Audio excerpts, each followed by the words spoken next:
आज के इस वीडियो में हम आपको बताएंगे रामायण काल और महाभारत के कुछ ऐसे लोगों के बारे में जो आपस में भाई थे, और ये है सबसे बड़ा रहस्य जो शायद ही आपको पता है। आप देख रहे हैं द भक्ति। अगर अभी तक आपने हमारा चैनल सब्सक्राइब नहीं किया तो देर किस बात की, सब्सक्राइब जरूर करें ताकि ऐसी ही हिंदू मैथोलॉजी और सनातन धर्म से जुड़ी तमाम जानकारियाँ आपको मिल सके। दोस्तों, आपको ये जानकर आश्चर्य होगा कि रामायण काल में जो लोग हुए थे उनमें से कुछ महाभारत के कुछ लोगों के भाई या संबंधी भी थे, और उनमें से बहुत तो ऐसे थे जो रामायण के साथ साथ महाभारत में भी जीवित थे। इनमें सबसे पहले नाम आता है भगवान हनुमान का। रामायण काल के पवन पुत्र हनुमान जी को महाभारत काल के भीम का भाई माना गया है, क्योंकि भीम भी पवन पुत्र थे और कुंती ने पवन देव का आह्वान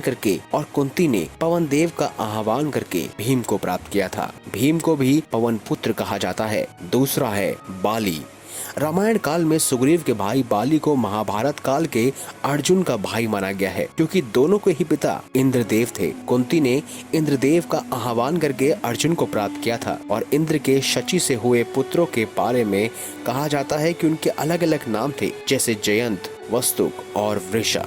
वहीं सुग्रीव हैं अगले। रामायण काल के सुग्रीव के पिता सूर्यदेव थे, और महाभारत काल के कर्ण के पिता भी सूर्यदेव थे। तो ऐसे में दोनों ही भाई थे। कर्ण की माता का नाम कुंती था, जिन्हें कुंती ने सबसे पहले वरदान के तौर पर मांगा था। अब बात करते हैं शनिदेव भगवान की। सूर्य के पुत्र वैवस्थ, मनु, शनि, यम, कालिंदी आदि थे। इसके अलावा महाभारत काल में कुंती पुत्र कर्ण भी सूर्यदेव के पुत्र माने गए हैं। ऐसे में शनिदेव, सुग्रीव और कर्ण आपस में भाई माने जाते हैं। अगला है कतिला। यमराज को धर्मराज भी कहा जाता है। सूर्य पुत्र यमराज के पुत्र का नाम कतिला था। महाभारत काल में युधिष्ठिर धर्मराज के भी पुत्र थे। विदुर भी धर्मराज के ही अंश माने जाते हैं। अगला है पुशून।